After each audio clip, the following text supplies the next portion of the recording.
Praise the Lord everyone. हमारे खुदावंद प्रभु यीशु मसीह के तसल्ली बख्श नाम में आप सभी को मेरा सलाम। खुदा के लोगों, आज का मेरा मजमून है जिक्र यानी कि चर्चा। बेशक कई बार हम और आप जब अपने लोगों से और तमाम रिश्तेदारों और अजीज लोगों से जब हम मुलाकात करते हैं, रूबरू होते हैं, तो अक्सर हम अपने परिवार में, अपने रिश्तेदारों के बीच में, अपने परिवार, अपने बच्चों, अपने नाती पोतों के बारे में बताते बताते या उनकी तारीफ करते हुए कभी नहीं थकते। और जब कभी भी हम मुलाकात करते हैं अपने लोगों से, अपने अजीजों से, अपने रिश्तेदारों से, तो अक्सर हम अपने परिवार के बारे में और अपने बच्चों के बारे में जरूर जिक्र करते हैं और उनकी तारीफ करते हुए कभी नहीं थकते। लेकिन तारीफों में चार चांद तब लग जाते हैं जब वास्तव में जिनकी हम तारीफ कर रहे हैं वे वैसे ही निकले।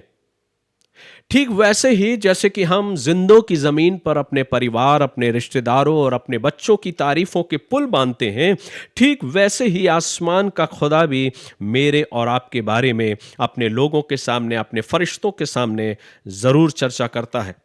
मैं ऐसा क्यों कह रहा हूं मेरे अजीजों? जब हम खुदा के कलाम को पढ़ते हैं तो हम इस बात को पाते हैं कि जैसे हम और आप, जो एक इंसान इन जिंदों की जमीन पर रहते हुए अपने औलादों की तारीफ करता है, ठीक वैसे ही आसमान का खुदा भी मेरी और आपकी तारीफों को अपने फरिश्तों के सामने करता है। खुदा के कलाम में लिखा है, पुराने अहदनामे में इस जिक्र को हम पाते हैं और यह सब कुछ वहां पे बयां है कि आसमान का खुदा अपने फरिश्तों के सामने अय्यूब का जिक्र कर रहा है जो जिंदों की जमीन पर पाया जाता है। और खुदा का कलाम बताता है कि जब आसमान का खुदा अपने फरिश्तों के सामने अय्यूब का जिक्र कर रहा है कि क्या तुमने मेरे दास अय्यूब को देखा है, क्या तुमने मेरे खादिम, मेरे बेटे अय्यूब को देखा है, उसके मानिंद और कोई नहीं, वो मेरा खौफ खाता है। और जब आसमान का खुदा अय्यूब के बारे में जिक्र कर रहा है, उसी समय शैतान भी वहां पर हाजिर होता है और शैतान की और खुदा की आपस में चर्चा होती है। शैतान कहता है कि तूने जो कुछ बाड़ा उसके चारों तरफ लगाया है, इसलिए वो तेरे प्रति वफादार है। लेकिन खुदा ने कहा, नहीं, अगर मैं उस बाड़े को भी हटा लूं तो भी वो मेरे प्रति वफादार रहेगा।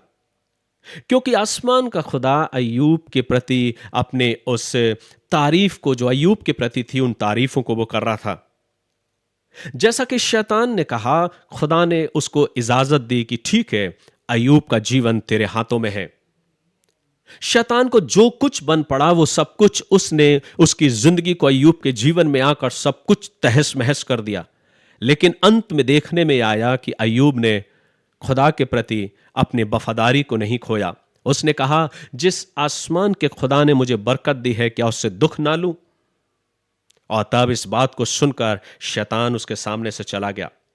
मेरे अजीजों, यही बात मैं आज आपके बीच में रखना चाहता हूं कि जैसे आसमान का खुदा अय्यूब के बारे में आसमान में अपने फरिश्तों के सामने जिक्र कर रहा है और अय्यूब वैसा ही ठहरा जैसा खुदा ने उसके बारे में कहा था, ठीक वैसे ही आज मेरे और आपके दिल में क्या यह ख्याल कभी आया है कि मेरा और आपका नाम भी, मेरे और आपके बारे में भी आसमान का खुदा अपने फरिश्तों के बारे में, अपने फरिश्तों के सामने जरूर मेरे और आपके बारे में जिक्र करता होगा, चर्चा करता होगा।